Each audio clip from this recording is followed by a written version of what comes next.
Insane level design, amazing gameplay paired with astonishing enemy representation, and having a spiral difficulty is what we love about From Software games. Spending a number of hours in any Dark Souls game is one of the best gaming experiences of all time. Defeating Ornstein and Smough in Dark Souls 1 gives you a pleasure that not every game can offer. It just makes you crave more and more of these kind of games. And From Software stepped up their game even more. Whoops, that's the wrong one. Sekiro Shadows Die Twice is an action-adventure game set after the Sengoku period in Japan. The main protagonist of the game is Wolf, a shinobi with a prosthetic arm fighting his way through different types of enemies to serve and protect Lord Kuro, who he took an oath to. The story is very fluid and you won't have any problems understanding the game because the narration is much more better than other From Software games. There's a big debate in the community whether if Sekiro is a Souls-like game or not, and I don't think they ever reached to an agreement because this game is so much different than the previous games that From Software made. The movement is completely different in Sekiro. There is no such thing as stamina bar, so you can run, jump and dodge all you want. This change already makes the game way more faster from other Souls games.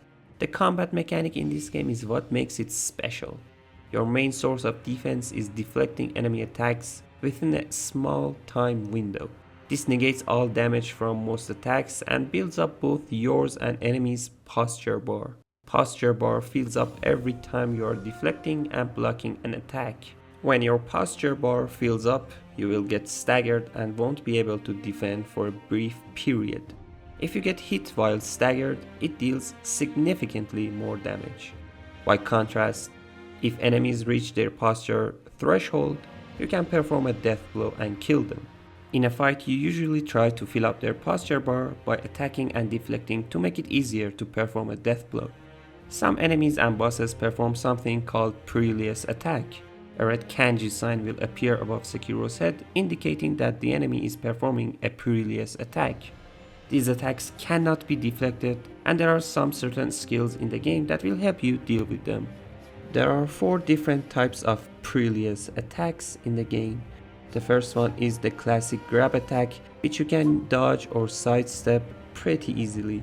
The second one is sweep attacks, which covers a wide area and your best option is to jump over them. If you jump a second time over their head, you will actually do some posture damage.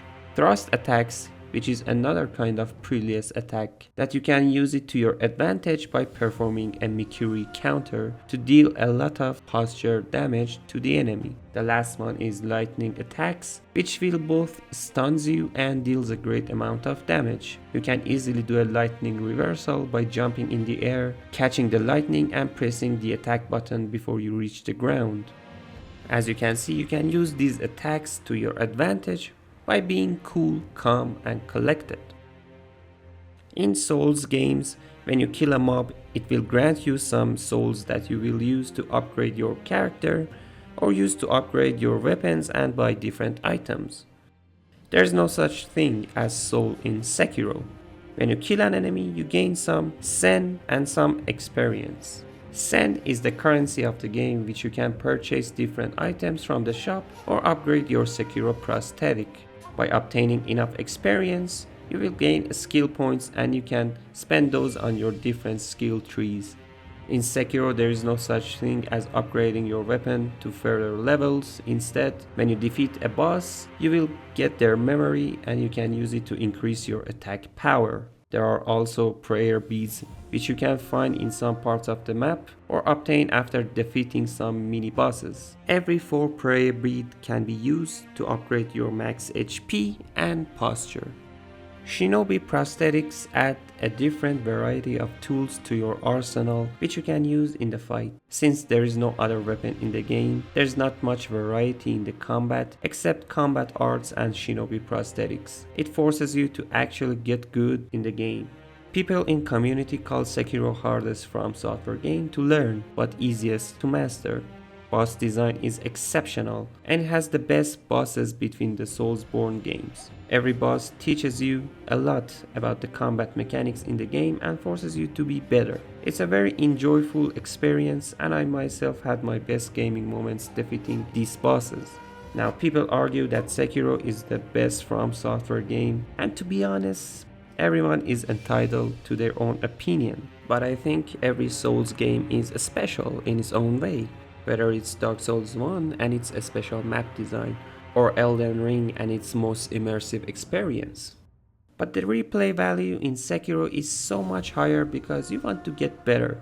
Not to mention you can replay bosses all you want, which at this point should be in every Souls game.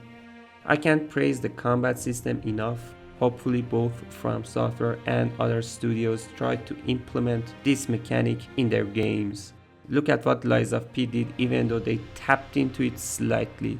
They showed you can mix both playstyles to make something even better. After all, I think we can put Sekiro in a perfect game category because not only it's the most polished game that From Software has ever released, the fast-paced combat system paired with its amazing story makes it one of the best games of all time. Is it a Souls-like or not? I don't know. Comment it down below. And if you enjoyed watching this video, subscribe and leave a thumbs up for more Souls-like content.